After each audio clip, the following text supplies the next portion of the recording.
तो दोस्तों आज मैं एक्सप्लेन करने वाला हूँ हुलू के ऊपर रिसेंटली रिलीज हुई एक हॉरर सोशल मूवी को जिसका नाम है द ग्रिम कटी। ये मूवी काफी डिफरेंट तरह की है और ये एक रियल गेम से इंस्पायर्ड है जो कि काफी साल पहले आया था। आपने मोमो गेम के बारे में सुना होगा, तो ये उसी से इंस्पायर्ड है और मूवी काफी इंटरेस्टिंग है, देखने में काफी मजा आएगा। बिल्कुल न्यू टेक है यहाँ पर। और हाँ, एक वार्निंग है कि इस गेम को कभी भी मत खेलिएगा और इसके बारे में सर्च भी मत करना। तो चलिए अब बिना किसी देरी के चलते हैं सीधा वीडियो की तरफ। मूवी की स्टार्टिंग में हम देखते हैं एक बच्चे को जो कि अपने रूम में सो रहा होता है और उसकी माँ उसको चेक करने जाती है कि वो सोया है या फिर नहीं, और फिर डोर बाहर से लॉक करके वो अपने रूम में आ जाती है और इंटरनेट के ऊपर वो कुछ चेक करने लगती है जिसके अंदर इंटरनेट चैलेंजेस और टेक्नोलॉजी का बच्चों पर बुरे असर के बारे में कुछ आर्टिकल्स थे जिन्हें पढ़कर वो लेडी परेशान हो जाती है। अब इधर वो बच्चा अपने रूम में जागता है और बाहर आने की कोशिश करता है, लेकिन डोर यहाँ पर लॉक्ड होता है तो वो विंडो से होकर हॉल में आ जाता है और अब उसे घर के बाहर कोई अजीब मॉन्स्टर दिखाई देता है जो कि काफी लंबा होता है। उसके हाथ काफी अजीब थे और लंबे थे और उसका चेहरा काफी क्रीपी होता है और आंखें लाल थी।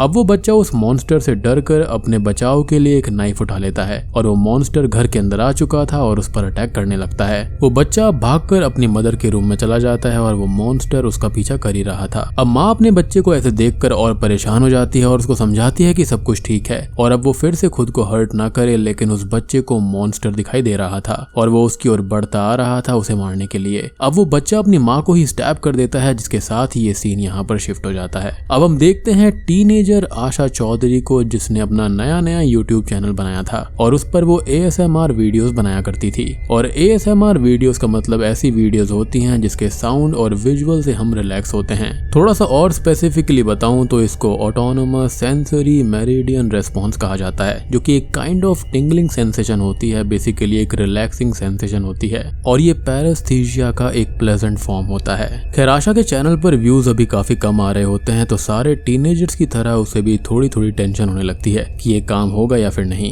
अब उसके फादर उसको बुलाते हैं और उसे उसका फोन रखने को बोलते हैं ताकि वो लोग फोन फ्री आउटिंग के लिए बाहर जा पाएं, और ये चीज वो लोग काफी टाइम से कर रहे थे ताकि वो फोन के एडिक्शन को अवॉइड कर पाएं, जो कि मेरे ख्याल से काफी बढ़िया बात है। खैर अब हम आशा की फैमिली से इंट्रोड्यूस होते हैं जिसके अंदर उसके फादर आमिर चौधरी, मदर लिया और भाई कामरन है। वो लोग एक प्ले देखने जाते हैं जहां पर कामरन सैक्सोफोन प्ले करके परफॉर्म कर रहा था स्टेज के ऊपर। अब यहाँ पर आमिर का फ्रेंड भी अपनी फैमिली के साथ में आया हुआ था जिसकी बेटी एमिली आशा की काफी अच्छी दोस्त होती है और वो दोनों यहाँ से बोर होकर बाहर चली जाती हैं। डेविड बार बार अपना फोन चेक कर रहा होता है और वो आमिर को बताता है कि आजकल टाउन में काफी अजीब सी चीजें घटित हो रही हैं, जिसके अंदर किसी इंटरनेट चैलेंज की वजह से बच्चे खुद को या फिर किसी और को कट कर रहे हैं, हर्ट कर रहे हैं, और कुछ बच्चे तो खुद को ही कट करते हुए मिले थे। यहाँ तक कि एक बच्चे ने तो अपनी माँ को ही स्टैब कर दिया था और यही मूवी का स्टार्टिंग सीन था। वो आगे बताता है कि ये सब करने के लिए कोई अजीब कैरेक्टर उनसे बोलता है जो कि इंटरनेट पर किसी भी वीडियो या फिर साइट के बीच में से अपने आप ही पॉपअप होकर आ जाता है। अब ये सब सुनकर अमीर थोड़ा सा परेशान हो जाता है और उसे अपने बच्चों की चिंता होने लगती है कि कहीं वो लोग इन सब में ना फंस जाएं। बाहर अब आशा एमिली से बात करती है कि उसके वीडियो के ऊपर व्यूज नहीं आ रहे हैं, शायद वो अच्छा नहीं कर रही है, जिस पर एमिली उसको बोलती है कि वो थोड़ा सा वेट करे, पता चल जाएगा कि उसका चैनल चलेगा या फिर नहीं।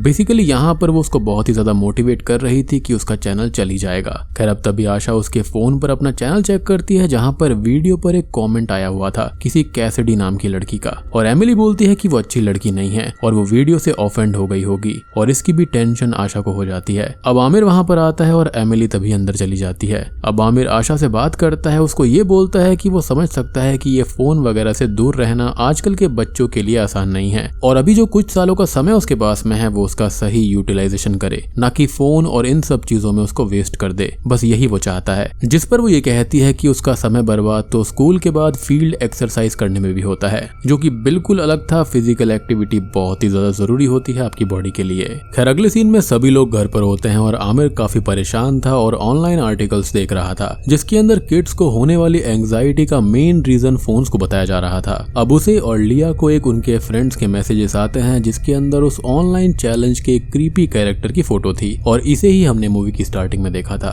और उसे देखकर वो लोग थोड़े से परेशान हो जाते हैं, अपने बच्चों के लिए काफी ज्यादा दुखी भी थे और हम आशा के आसपास एक अजीब सी नेगेटिव एनर्जी फील कर पाते हैं। अब आमिर और लिया दोनों बच्चों से बात करके उन्हें इस मॉन्स्टर के बारे में बताते हैं कि ये कैरेक्टर सडनली बच्चों की स्क्रीन पर अपीयर हो जाता है या फिर किसी वीडियो में आ जाता है या फिर किसी मैसेज में भी आ सकता है, जो कि बच्चों को हर्ट करता है और उन्हें खुद की जान लेने तक के लिए बोलता है और बच्चे ऐसा करते भी हैं किसी डर की वजह से, अटेंशन पाने के लिए या फिर किसी और चीज की वजह से, और इसे कहते हैं ग्रिमकटी। और वो लोग जानते हैं कि बच्चे ऑनलाइन कुछ भी कर सकते हैं तो कोई प्रॉब्लम नहीं है, लेकिन कोई भी स्टूपिड हरकत वो लोग ना करें और खुद को बिल्कुल सेफ रखे, जिस पर दोनों बच्चे बोलते हैं कि वो कुछ भी ऐसा वैसा नहीं करने वाले और वो इतने तो समझदार हैं और जानते हैं कि क्या करना चाहिए या फिर नहीं। लेकिन कहानी इससे काफी ज्यादा डीप थी यहाँ पर। खैर, अपने रूम में आकर आशा एमिली से बात करती है तो उसके पेरेंट्स ने भी उसे ग्रिमकटी के बारे में ही बताया था। इधर आमिर और लिया एक दूसरे से बात कर रहे थे कि शायद वो ओवर रिएक्ट कर रहे हैं और उनके बच्चे असल में समझदार हैं और वो कुछ भी उल्टा सीधा नहीं करेंगे। और तभी लिया को मैसेज आता है कि उसकी पहचान वाले कुछ बच्चे खुद को कट करते हुए पकड़े गए थे और उन दोनों की टेंशन इससे बहुत ही ज्यादा बढ़ जाती है और वो ग्रिमकटी के बारे में और भी ज्यादा रिसर्च करने लगते हैं और उनकी टेंशन भी बढ़ती जाती है, जिसके साथ हम उनके घर के बाहर ग्रिमकटी को ही आता हुआ देख पाते हैं। आशा किचन के अंदर टोस्ट बना रही थी, वो भी फोन पर वीडियोस देखते देखते, और अब उसे घर के अंदर तभी ग्रिमकटी दिखाई देता है, जिससे डर कर वो भागने लगती है और आमिर उसको आकर संभालता है। अगले सीन में वो लोग पुलिस बुला लेते हैं और आशा ऑफिसर को ग्रिमकटी के बारे में बताने लगती है कि वो कैसा दिखता है एंड ऑल। हालांकि उसे अब तक ये पता भी नहीं था कि वो ग्रिमकटी ही था। जब ऑफिसर्स ने उसे फोटो दिखाई और बताया कि ऐसी कंप्लेंट्स आजकल बहुत सारे लोगों के घर से आ रही है जहां पर बच्चे ग्रिमकटी को देखने का दावा करते हैं, जिस पर आशा बोलती है कि वो कोई प्रैंकस्टर होगा। लेकिन पुलिस ऑफिसर ये कहता है कि अगर वो प्रैंकस्टर होता तो एक से ज्यादा होंगे, क्योंकि शहर में कई जगह वो बच्चों को एक साथ दिखता है और इतनी जल्दी एक लोकेशन से दूसरी लोकेशन तक जाना आसान काम नहीं है। साथ ही साथ वो आशा से ये भी पूछता है कि जब वो दिखा तब वो क्या कर रही थी, जिसका वो जवाब देती है कि वो फोन पर वीडियो देख रही थी, जिससे कि आमिर और भी ज्यादा परेशान हो जाता है। अब आशा को उसके रूम के अंदर भेजकर ऑफिसर आमिर और लिया से बात करने लगता है और बोलता है कि शायद ये सारे बच्चे झूठ बोल रहे हैं, बातें बना रहे हैं और उन्हें उस चैलेंज में ऐसा करने को बोला गया होगा। फिर आमिर अब आशा का फोन और लैपटॉप ले लेता है और वो बोलती है कि वो झूठ नहीं बोल रही थी, लेकिन वो ये कहता है कि वो इन चीजों को एज अ प्रिकॉशन दूर कर रहा है और जब तक वो लोग पता नहीं लगा लेते कि आखिर चल क्या रहा है तो उनको ऐसे ही रहना होगा बिना मोबाइल फोन और लैपटॉप के। अब अगले दिन आशा जागकर नीचे हॉल में जाती है तो सभी लोग बैठे हुए थे और पेरेंट्स यहाँ पर डिटॉक्स बॉक्स लाए हुए थे और बोलते हैं कि अब वो कुछ वक्त के लिए अपने फोन्स और लैपटॉप्स को इसके अंदर डालकर लॉक कर देंगे ताकि उनके पास में ढेर सारा टाइम होगा और ये काइंड ऑफ एक एक्सपेरिमेंट है जिसके अंदर उनको पता चल जाएगा कि बच्चों के साथ आखिर होता क्या है। कामरन तो अपना फोन डालकर चला जाता है, लेकिन आशा मना करती है और बोलती है कि उन्होंने ग्रिमकटी की फोटो देखी है और कुछ रूमर सुन लिए हैं जिसकी वजह से वो ये सब मानने लगे और फोन की वजह से कुछ भी नहीं हो रहा है और जो उसने रात को देखा वो सब रियल था, भले ही कोई कॉस्ट्यूम पहन कर आया हो लेकिन वो रियल था और ये कोई डिप्रेशन वगैरह से होने वाला हेलुसिनेशन भी नहीं था। वो दोनों अब उसकी कुछ भी नहीं सुनते और अब आमिर उसका फोन छीनने लगता है, लेकिन वो उसको फोन नहीं दे रही थी। तभी उसको फिर से ग्रिमकटी दिखाई देता है जो कि सडनली गायब हो जाता है, लेकिन शॉकिंग बात ये थी कि यहाँ पर पेरेंट्स को वो नहीं दिखाई दिया था।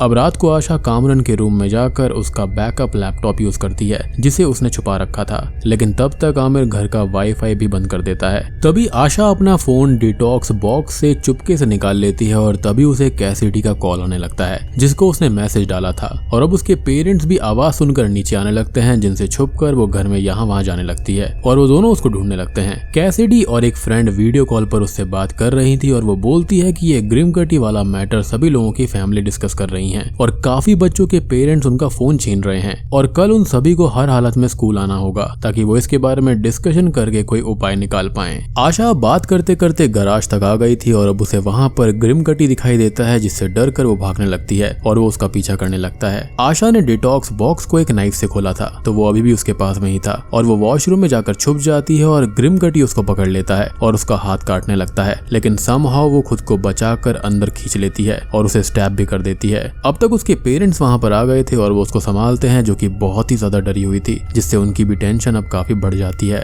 फिर अगले सीन में लिया उसके हाथ की ड्रेसिंग करती है जिस पर एक छोटा सा कट लग गया था, लेकिन इस बार वो झूठ बोल देती है कि ये उसकी ही गलती से लग गया था जब वो छुप रही थी ताकि उसके पेरेंट्स और परेशान ना हो और उसे कल स्कूल जाने दे, जिस पर वो लोग पहले तो एग्री नहीं करते लेकिन बाद में मान जाते हैं। और जब वो अपने रूम में जाती है तो वहां भी उसे ग्रिमकटी दिखाई देता है। खैर अगले दिन आशा स्कूल जाती है और अब पेरेंट्स अपने बच्चों को स्कूल भी नहीं भेज रहे थे क्योंकि वो अपने बच्चों की जान के लिए बहुत ही ज्यादा डर चुके थे और यहाँ पर प्रिंसिपल सबको ग्रीट करके ये बताती है कि सब कुछ ठीक हो जाएगा और एक लड़का तभी भड़क जाता है कि ग्रिमकटी सिर्फ वो एक पिक्चर थी, ऐसा कोई भी चैलेंज नहीं है और पेरेंट्स यहाँ पर सब फालतू में ही कर रहे हैं। अब आशा और कैसिडी दूसरे रूम में जाकर बात करती हैं जहाँ पर कैसिडी के पेरेंट्स ने भी उसका फोन छीन कर डिटॉक्स बॉक्स में डाल दिया था और उससे सेम वही बातें बोली थी जो कि आशा के पेरेंट्स ने उससे कही थी, जिससे उन लोगों को काफी शौक लगता है कि वो लोग एग्जैक्टली सेम चीज कैसे बोल रहे थे, जैसे कि किसी स्क्रिप्ट के अंदर देखकर बोल रहे हों। आशा बोलती है कि वो इंटरनेट यूज करना चाहती है ताकि कुछ पता लगा पाए, और कैसिडी उसे स्कूल के ही एक रिच बॉय ओलिवर के घर ले जाती है,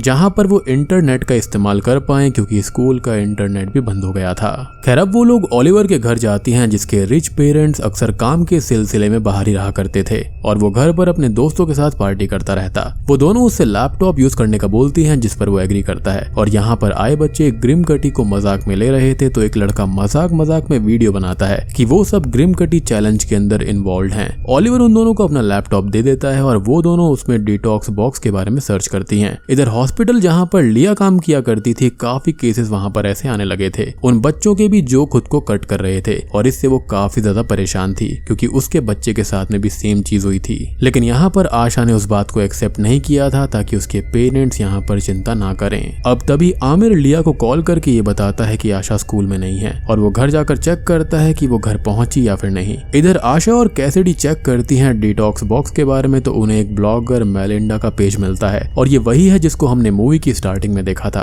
इस पेज पर डिटॉक्स बॉक्स के बारे में लिखा हुआ था, इंटरनेट पर फैलने वाले सभी बुरे चैलेंजेस के बारे में लिखा हुआ था, और ग्रिम कटी के बारे में भी आर्टिकल था। मींस ये ग्रिम कटी का टॉपिक यहाँ से सब जगह फैला है। साथ ही साथ यहाँ पर ढेर सारे आर्टिकल्स थे कि बच्चों पर टेक्नोलॉजी का गलत असर पड़ रहा है, और भी बाकी बहुत कुछ था। अब वो दोनों ही ग्रिम कटी का आर्टिकल ओपन करते हैं ताकि वो उसको रीड कर पाए, लेकिन मेलिंडा ने उसको पहले ही हटा दिया था, जिससे उनका शक बढ़ जाता है कि वहाँ पर वो कुछ छुपा रही है। और कैसिडी गेस करती है कि शायद इसी को उसके बेटे ने स्टैप किया था, और आर्टिकल्स देखकर उसको ऐसा ही लग रहा था। अब कैसिडी वहां से अपने घर चली जाती है क्योंकि वो अपने पेरेंट्स को नाराज नहीं करना चाहती थी, जो कि पहले से ही काफी पिस्ड ऑफ थे। इधर आमिर और लिया घर पर आशा को ना पाकर बहुत ही ज्यादा परेशान हो जाते हैं, और अब लिया की फ्रेंड उसे वो वीडियो भेजती है जो ओलिवर के घर पर उस लड़के ने बनाई थी, और उसके अंदर आशा को देखकर वो लोग टेंशन में आ जाते हैं और ओलिवर के घर के लिए निकल जाते हैं। इधर आशा कामरन को वीडियो कॉल करके उससे ये कहती है कि वो मेलिंडा का एड्रेस पता लगाए, और ऐसा करने के लिए वो हाँ बोलता है, और वो उसको ये बताता है कि पेरेंट्स उसको ढूंढने के लिए निकल चुके हैं। हालांकि उन्होंने कामरन को यहाँ पर घर पर अकेला छोड़ दिया था क्योंकि उसने ग्रिम कटी नहीं देखा था,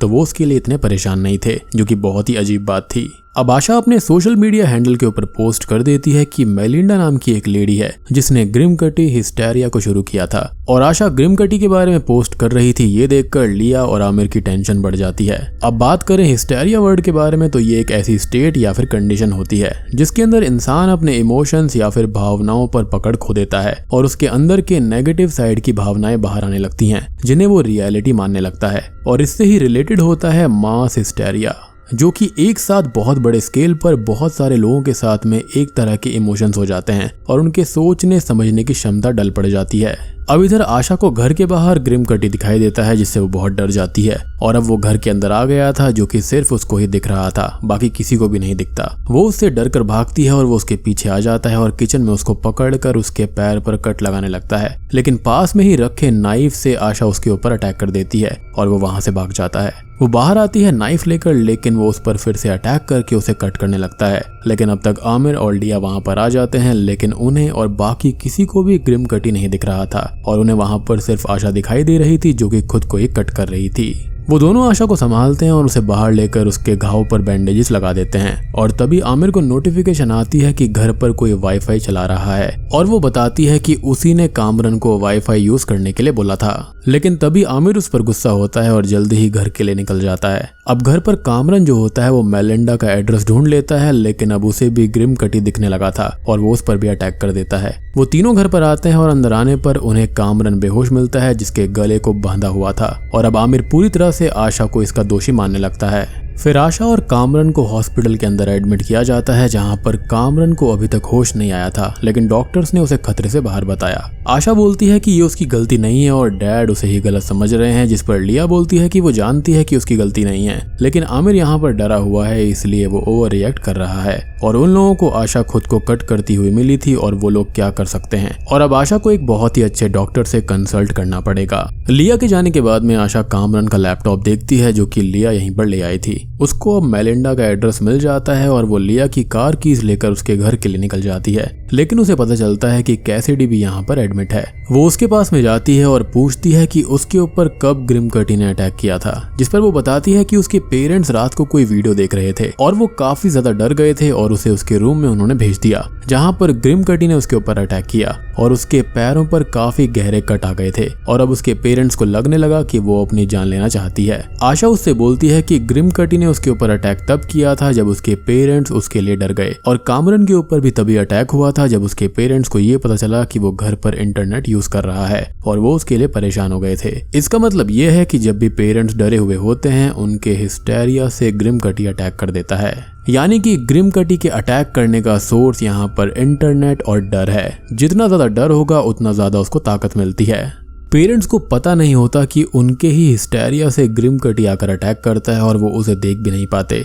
और बच्चे उसके बारे में बताते हैं तो और ज्यादा यहाँ पर पेरेंट्स डर जाते हैं, जिससे ग्रिमकटी और भी ज्यादा ताकतवर हो जाता है और ये एक तरह की साइकिल बन चुकी है और इवेंचुअली जब पेरेंट्स का डर बढ़ेगा तो ग्रिमकटी और भी पावरफुल होता जाएगा। अब आशा मेलिंडा के घर उससे बात करने निकल जाती है और इधर लिया को वो हॉस्पिटल में नहीं मिलती तो वो भी लैपटॉप पर उस लास्ट शोन मेलिंडा के एड्रेस के लिए निकल जाती है और अब वो आमिर को भी यहाँ कुछ नहीं बताती कि आशा कहाँ पर गई है, क्योंकि इससे वो और भी ज्यादा परेशान हो जाता। अब मेलिंडा के घर आकर आशा उससे ग्रिमकटी के आर्टिकल के बारे में पूछती है, लेकिन मेलिंडा ये बोलती है कि उसने ऐसी किसी भी चीज के बारे में नहीं लिखा और ना ही उसको इसके बारे में पता है। आशा उससे बोलती है कि रूमर्स के अकॉर्डिंग उसके बेटे ने उसको स्टैब किया था, जिस पर वो कहती है कि वो एक अलग ही हादसा था और अब तो सब कुछ ठीक है और वो ग्रिमकटी के बारे में कुछ नहीं जानती। आशा उससे कहती है कि उसके ब्लॉग्स को सारे पेरेंट्स पढ़ रहे हैं और उसकी बातों को स्ट्रिक्टली फॉलो कर रहे हैं, लेकिन अब तक मेलिंडा घर के अंदर चली जाती है। अब आशा को ऊपर के रूम से आवाज आती है जहां पर मेलिंडा अपने बेटे से ही बात कर रही थी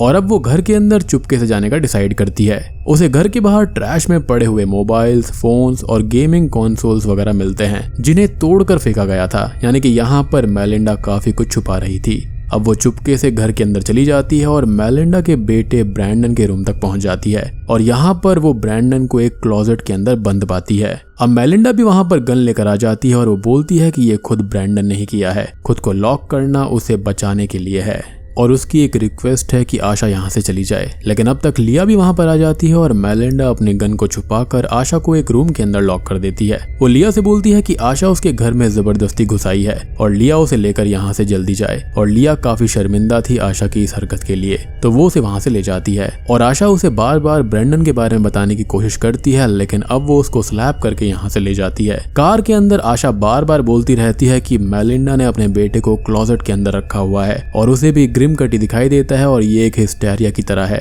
जो उन लोगों को फीड कर लेगा। बेसिकली वो ये कहना चाहती थी कि ग्रिमकटी की शक्ति उन लोगों के डर से है। खैर अब आशा को ग्रिमकटी फिर से दिखाई देने लगता है और इधर लिया काफी ज्यादा फ्रस्ट्रेटेड हो गई थी। उसको आशा की हरकतें ठीक नहीं लगती तो वो उस पर गुस्सा करने लगती है और गुस्से में कार की विंडोज का ग्लास तोड़ देती है और अब ग्रिमकटी भी गायब हो जाता है। अब वो मेलिंडा के घर जाकर उससे पूछती है कि उसका बेटा कहाँ पर है और उसने ग्रिमकटी को कहाँ पर देखा था और क्या उसका बेटा भी खुद को हर्ट कर रहा था, क्योंकि मेलिंडा के फैलाए हुए ग्रिमकटी हिस्टेरिया ने उसके पूरे परिवार को परेशान कर दिया है। जिस पर वो बोलती है कि उसने अपने बेटे को ऑनलाइन ग्रिमकटी की पिक्चर देखते हुए देखा था, जिससे कि वो काफी परेशान हो गई थी और फिर ग्रिमकटी घर के अंदर आने लगा था और ब्रैंडन पर अटैक करने लगा, लेकिन उसने हर चीज को कंट्रोल कर लिया है। अब इधर ब्रैंडन के पास में ग्रिमकटी आने लगता है और उसको चोक करने लगता है और ब्रैंडन की आवाज सुनकर लिया ऊपर आती है और वो उसको हवा में लेविटेट होता हुआ देखती है, क्योंकि वो ग्रिमकटी को तो देख नहीं सकती थी। मेलिंडा वहां पर आकर लिया पर गन पॉइंट कर देती है और अब तक आशा वहां पर आकर उसे धक्का दे देती है,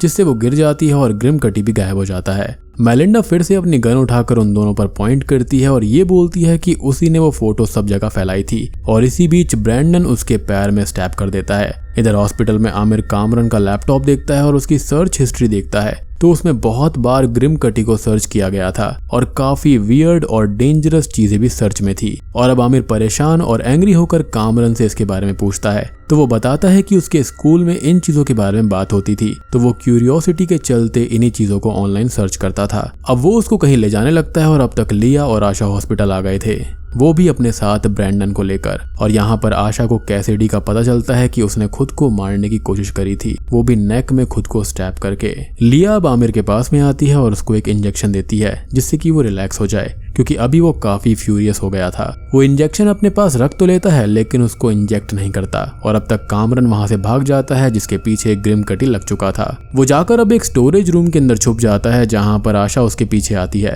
क्योंकि उसने उसको भागते हुए देख लिया था और सारा मैटर उसे समझाती है और ये बोलती है कि वो अभी यहीं पर छुपा रहे और वो बाहर जाकर डैड का अटेंशन ले लेगी जिससे ग्रिम कटी उसके पीछे पड़ जाएगा। असल में ये जो एंटिटी है ये पेरेंट्स के डर की वजह से ताकतवर हो रही थी और यहाँ पर बार बार आ रही थी। यानी कि अगर बच्चों ने इसके बारे में सर्च किया और यहाँ पर पेरेंट्स परेशान हो गए तो ये ग्रिम कटी वहां पर आ जाएगा। अब वो बाहर जाती है और कामरन के पास में ग्रिम कटी आकर उसको जान से मारने लगता है लेकिन आशा को देखकर आमिर का सारा ध्यान उस पर चला गया था तो ग्रिम कटी कामरन के पास से गायब हो जाता है। अब आमिर आशा के पीछे आता है और ग्रिम कटी भी उसके पीछे आकर उस पर अटैक करता है जिसे मारने की कोशिश करने में आशा आमिर को स्टैब कर देती है और बाहर भाग जाती है। अब बाहर उसे ग्रिम कटी पकड़ लेता है और चोक करके जान से मारने लगता है लेकिन अब आमिर बाहर आता है और आशा को हवा में फ्लोट होता हुआ देखकर समझ जाता है कि ये चीजें बिल्कुल सच हैं और वो खुद को इंजेक्शन लगा लेता है जो कि लिया ने उसको दिया था रिलैक्स होने के लिए। इससे उसकी नर्व्स बिल्कुल नॉर्मल हो जाती हैं और वो रिलैक्स हो जाता है जिससे ग्रिम कटी गायब हो गया था। अब मूवी के एंडिंग सीन में ब्रैंडन को हम देखते हैं जिसको बचा तो लिया गया था लेकिन अब उसके पास बहुत बुरी मेमोरीज हैं। कैसिडी बच गई थी और मेलिंडा को यहाँ पर अरेस्ट कर लिया गया था जिसकी मेंटल कंडीशन ठीक नहीं थी। अब मूवी के आखिरी सीन में आशा अपने ऑनलाइन चैनल के ऊपर Q&A कर रही थी जहां पर वो बताती है कि फिर से ग्रिम कटी आ सकता है अगर कोई मेलिंडा जैसी कोई लेडी बहुत ज्यादा सोचने लगे अपने बच्चों के बारे में। और सेम चीज बच्चों के लिए भी जाती है कि अगर उन्हें कोई चीज समझ में नहीं आ रही है तो उसको छोड़ दो जाने दो, जरूरी नहीं है कि हर चीज को समझा जाए। और इसी के साथ में ये मूवी यहीं पर खत्म हो जाती है। तो मूवी के अंदर एक्चुअल में हुआ क्या है? असल में ये मूवी जो है ना वो बहुत टाइम पहले आए मोमो गेम या फिर ब्लू व्हेल गेम के ऊपर है और साथ ही साथ ये भी दर्शाती है कि पेरेंट्स कभी कभार अपने बच्चों को लेकर बहुत ही ज्यादा ओवरथिंक करते हैं। हालांकि वो अच्छी चीज है, यानी कि वो उसके लिए अच्छा ही सोच रहे हैं, लेकिन होता यह है कि इससे प्रॉब्लम शुरू हो जाती हैं। बच्चा उनसे कटना शुरू हो जाता है, उनसे दूर होना शुरू हो जाता है और इसका सॉल्यूशन कुछ नहीं है, एक प्रॉपर डिस्कशन है, प्रॉपर मॉनिटरिंग होती है, उसके हिसाब से ही सारी चीजें होनी चाहिए। यहाँ पर यह भी सिखाया गया है कि हर चीज लिमिट में अच्छी लगती है, ना कि ओवर लिमिट में। और बात करें मेलिंडा के बारे में जो कि मूवी की स्टार्टिंग वाली ही लेडी है और बच्चा ब्रैंडन था, तो यहाँ पर वो उसकी बहुत ही ज्यादा केयर किया करती थी और ऑनलाइन उसका बेटा जो देखता था उसको वो मॉनिटर करती थी और साथ ही साथ उसे ये भी फिक्र थी कि ऑनलाइन किसी चीज से उसके बेटे के ऊपर बुरा असर ना पड़े, जिससे वो काफी परेशान रहने लगी थी और लास्ट में वो एक हिस्टेरिया में बदल गया था जिसने यहाँ पर ग्रिम कटी को जन्म दिया और बाद में वो सब जगह फैल गया और जिन जिन पेरेंट्स को अपने बच्चों की ज्यादा फिक्र होती थी उनके बच्चों को ग्रिम कटी हॉन्ट करने लगता था, जो कि मेरे ख्याल से एक मेटाफर है। यहाँ पर बच्चे परेशान हो जाते हैं तो खुद को नुकसान पहुंचाने लगते हैं। दूसरा, यहाँ पर ये अजीब अजीब जो गेम होते हैं ना उनके ऊपर भी कमेंट किया गया है, जिसके चलते यहाँ पर बच्चे वियर्ड चीजें करते हैं। और वो होता है ना, किसी एक बच्चे के साथ में कुछ हो जाता है तो ग्रुप वगैरह में वो सारी चीजें आ जाती हैं और उसके बाद में सारे पेरेंट्स अपने बच्चों के लिए डर जाते हैं, जो कि काफी आम सी बात है और होना भी चाहिए। तो भाई देखो, इसका सॉल्यूशन तो वही है कि आराम से बैठकर इस चीज के ऊपर डिस्कशन किया जाए और ये स्क्रीन टाइम जो होता है ना इसको लिमिट करना चाहिए। I mean, ये नहीं कि आप पूरे दिन यहाँ पर फोन के अंदर ही लगे हुए हो। इस मूवी के अंदर फिजिकल एक्टिविटी को लेकर भी कमेंट किया गया है, जैसे कि यहाँ पर आशा के माइंड में ये था कि फिजिकल एक्टिविटी करने से टाइम वेस्ट होता है, जो कि बिल्कुल गलत है। फिजिकल एक्टिविटी उतनी ही जरूरी होती है जितनी आपकी मेंटल एक्टिविटी होती है, दोनों का एक बैलेंस होना चाहिए, तभी तो यहाँ पर दिमाग स्वस्थ होगा और शरीर स्वस्थ होगा। तो इस मूवी के अंदर यही सब चीजें दिखाने की कोशिश करी गई है, जो कि मेरे ख्याल से काफी अच्छी चीज है। तो उम्मीद करता हूँ कि आपको वीडियो पसंद आई होगी। पसंद आई है तो वीडियो को लाइक कर देना, चैनल के ऊपर नए हैं तो सब्सक्राइब कर लीजिए, कमेंट करके बताना कि आपकी इस मूवी के बारे में क्या राय है। तो मैं आप सबको मिलता हूँ अगली वीडियो के साथ में, तब तक के लिए